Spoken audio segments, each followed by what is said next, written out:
The story of the prodigal son. Man, that is a story that I hold so dear to me because I learned quite a bit from that story. It helps me out a lot in my faith walk, and there's so many things I get out of it that I apply to my life and I see in the lives of many others. And if you're familiar with that story, that's a story that Jesus told. That's one of his most famous and most loved stories of his. And just a brief summary about the story is, the son, he rebels against his father and decides to live apart from him and do his own thing. And he goes out into the world and eventually gets to a point where he's deep into sin and he feels lost and he is regretful of what he has done, and he wants to return back home to the father. But feeling that after betraying his father, that his father would not take him back, his son is coming up with all these things in his head of what he's going to tell his father and how he's going to win back his father's forgiveness. And while he's struggling with all that, the father, while his son has been away, has been patiently and eagerly waiting his son's return. And it was to the point where the father would go out every day while his son was away and just look far away to see if he noticed his son returning so he can welcome him back.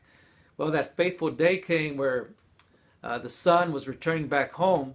His father went outside and, he saw his son from far away. And before the son could do anything, his father was running toward him. And before his son could say a word, what he had planned to say to his father, the father wrapped his arms around his son and showed mercy and grace and forgiveness. And his son didn't have to say a word. And what I get from that story is, there's two things I get from that story. Right?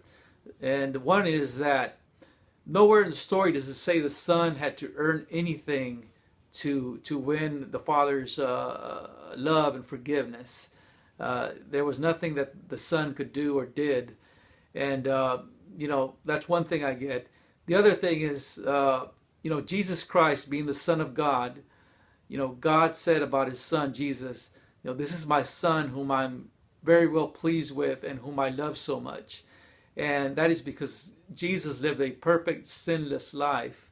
And, if we are in Christ, if we are in Jesus Christ, we essentially are covered by Christ's perfections. So God doesn't see our imperfections. He doesn't see any of the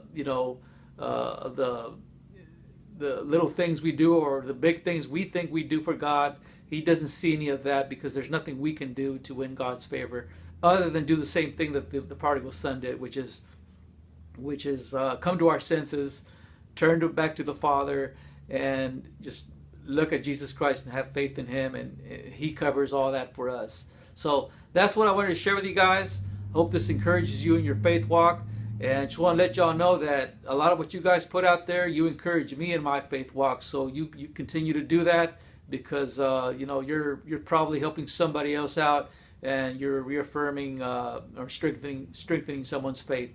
All right. So I appreciate you guys watching. I love you guys. God bless you guys, and hopefully you continue to follow me here. All right. Take care.